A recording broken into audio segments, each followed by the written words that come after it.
This is the Seahawkers podcast. I'm your host, Brandan Schultz, and we are just days away from the 2023 NFL Draft. And joining me to help preview the draft is Joe DeLeone. He is the college football and NFL draft analyst for the Believe Network, a former long snapper for the University of Rhode Island Rams, where he was a two-time CAA Football Commissioner's Academic Honor Roll member, and as we talked about previously, also a two-time penalty recipient for. I'm surprised you remembered roughness. that. Absolutely, I will always associate that with you, Joe. Well, I'm glad that that's the takeaway, and honestly, I would love to pump that out more because it's just such a funny random fact. But always excited to talk draft and to get ready for the Seahawks. They're in an exciting position, having 2 picks in this first round. They are, but I get kind of worried because, if there were normal teams ahead of the Seahawks, I feel like we could kind of project who was going to be available at number 5. That I could almost, just pencil in that player and call it good. But there are teams ahead of them, and there's a reason why some bad teams stay bad is because they do weird things around draft time, right? And so I think of the Texans, and so much of it is we've been talking quarterback to the Texans all leading up to the draft. And then you start to hear, well, maybe they aren't going to go quarterback. And I can even allow myself to think, well, maybe it would make sense that they don't go quarterback because maybe the one that they really like would go first, and they could potentially build on the defensive side of the ball, get a quarterback later on. They have Davis Mills. He's fine. And then, Arizona does weird things too. So I just, how do you see the top of the draft going with some of these teams? Has it changed at all since maybe we talked just a few months ago?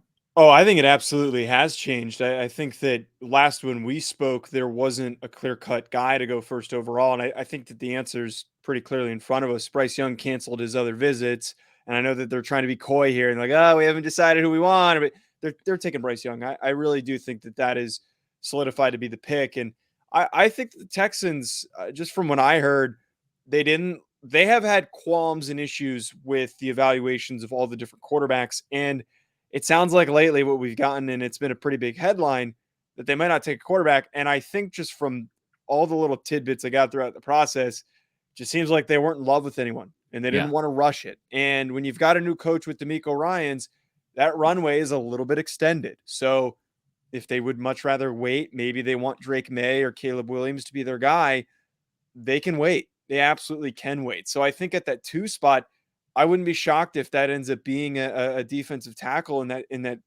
particular billing. And what that then shifts is who comes up to get a quarterback. Does anyone come up to get a quarterback? And I think that as soon as that pick, that was the biggest question mark, that Texans pick, that is going to set shockwaves for the rest of the draft, and it's gonna completely fall apart. Like any expectation for this happens every year. There's always one pick that completely disrupts everything, and then we're just guessing at that point. And I think that second spot is going to be that spot. So if you're saying defensive tackle to the Texans, I would presume you're talking about Jalen Carter. Well, defensive end, I think, is probably the priority. Edge is the priority. And the 2 that I pay the closest attention to is Will Anderson from Alabama. But at the same time, I think Tyree Wilson could very well be the first defensive player selected. We saw this happen last year where there's more talented guys in Kayvon Thibodeau and Aiden Hutchinson. Right. But the NFL fell in love with Trayvon Walker.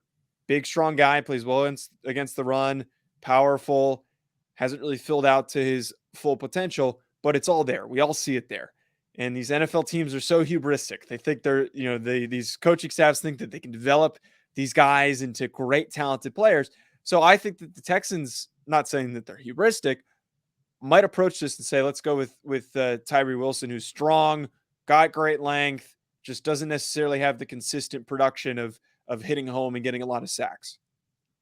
And if that were to happen, then you're talking about Jalen Carter getting pushed down, Will Anderson getting pushed down, and maybe could you even project a scenario where either or both of those guys are available at number 5 to the Seahawks? I think it's very likely that at least one of them is going to be available. For them to be both, I think, is also certainly possible, because this is what I mean by all the dominoes starting to fall in the hodgepodge of craziness starting to pick up that we could have here. Because what ultimately happens is, if somebody trades up to 3 to take their quarterback goes at 4, both those guys could be on the table for the Seahawks, which is such a dang luxury. And I've been saying this. I've done a lot of different shows so far this week, and one of the things that has gotten brought up is like the Seahawks are just like one of those teams that the rich gets richer. You know, they were a playoff team last year. They've got the right pieces. It's a young roster that looks really good. They're a little bit away from hitting home and getting where they need to be. And man, just imagine Jalen Carter or Will Anderson in that defense. That could be scary.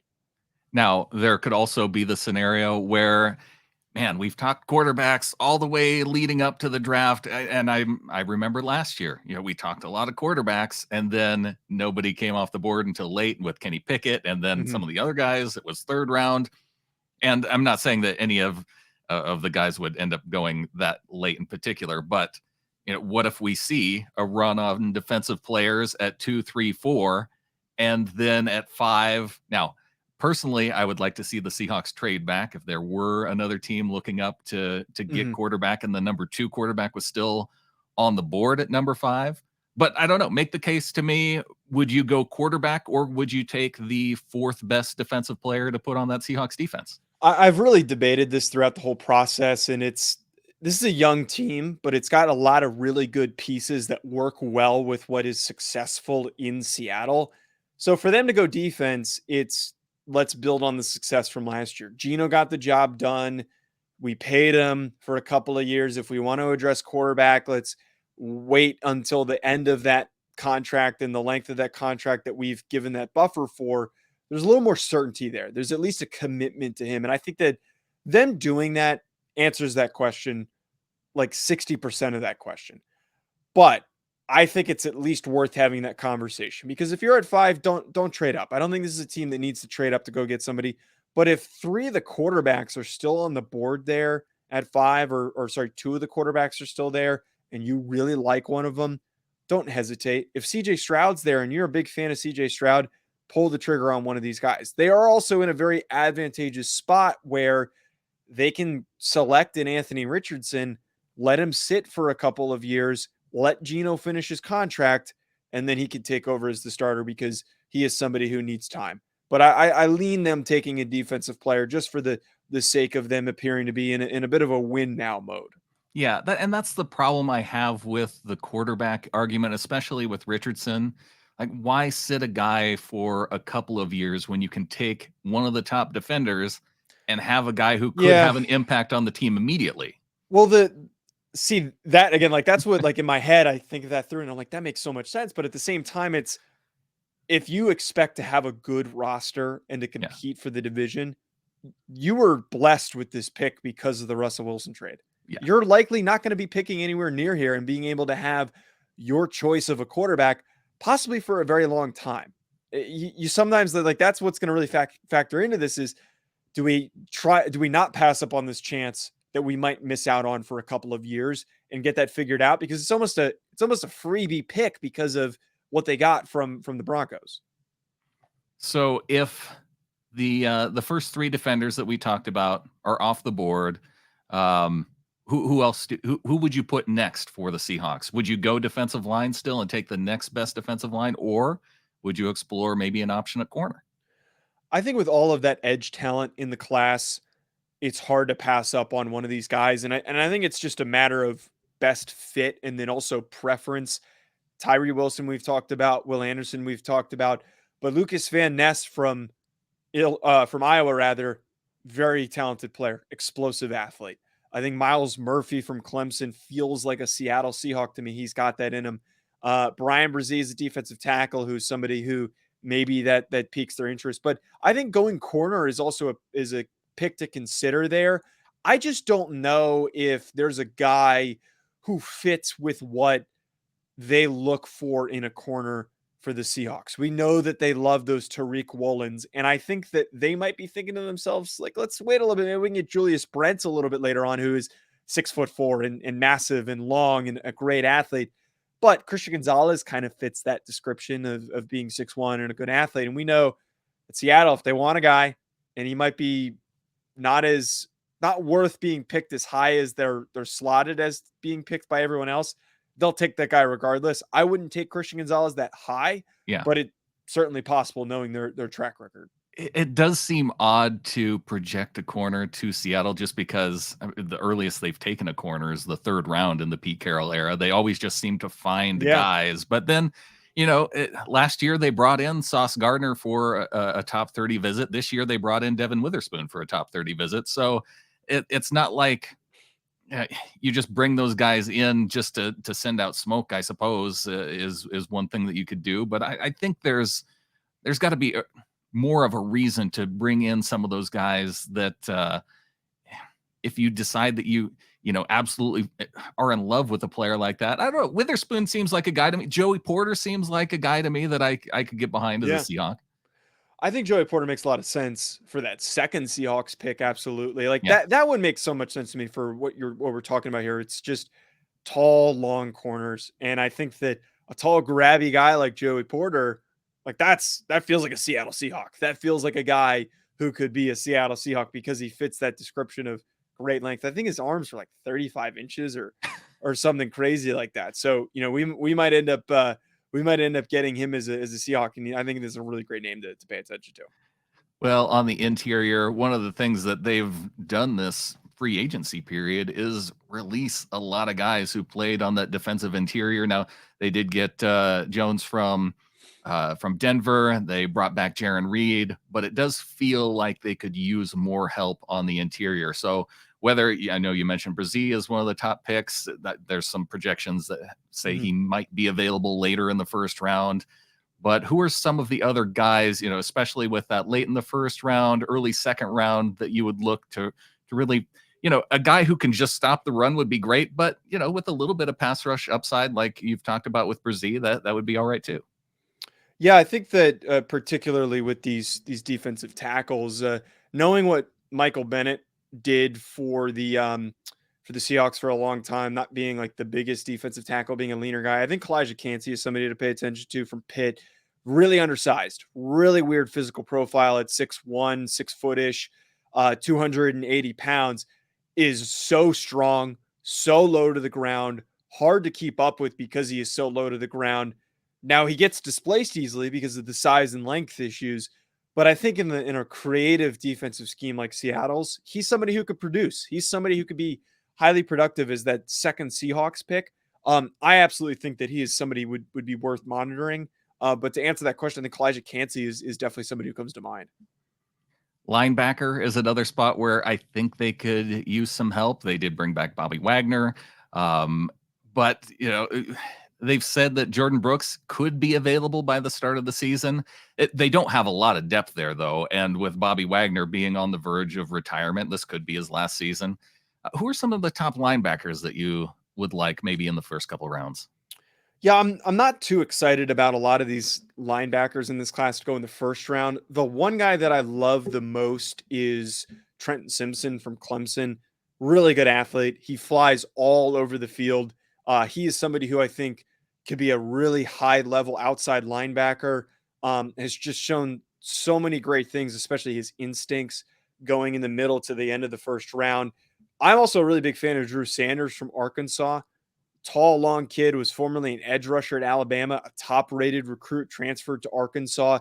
His length, his pass rush ability, and his just demeanor, he's an aggressive guy. I think that he's going to be a great off-ball linebacker. And then just to throw out a few others, Jack Campbell has been somebody who I think is a great day 2 pick. A little bit of a throwback to the, what we used to see from Mike linebackers being like 6'4", 240, and just smacking dudes from B gap to B gap. And he might be a really good Mike linebacker to pay attention to. Another guy that just feels like a Seahawk. And the last one, Noah Sewell from Oregon, bulkier player. He leaned out for the NFL Combine a bit. He's playing around 260. I think he was around like 245 at the Combine. But he is another player with former 5-star recruit that I think you could plug him in. Just a bull in a china shop type of a player. Well, I saw out on Twitter, I don't know if you've noticed this, but Quandre Diggs has been our unofficial general manager or maybe our official Twitter general manager for the Seahawks this offseason. And he says best player in the draft, Joe, Bijan Robinson. Now, it might be a bit of a homer pick because he is a University of Texas grad, Yeah. but he may also be correct. I don't disagree with him. I would put Jalen Carter ahead of him, but to put him top 3, no, I don't think that's a crazy take to have. The guy is just well put together. He checks every box that you want for a running back in the NFL. He's got good hands. He's a strong route runner. Great leg drive. Powerful lower body. His explosiveness, his cuts, does not lose any speed on his cuts. I really think that it's tough for Bijan, where he might go to a team that is going to pick him, that's not ready to compete, and is going to think this is going to solve all of our problems. And he's not. And then we're going to be frustrated by his production early on. But if he goes to someone like the Eagles, like the Cowboys, like the Chargers, that have a good offensive line, good receivers, they're already playing and competing in the playoffs. Seahawks might be one of those teams. We know that they love to run the football. He's somebody who can be a 1,500-yard rusher in his first year. Like, it's not a ridiculous statement to make, because he's just that good and he's that ready to make that much of an impact.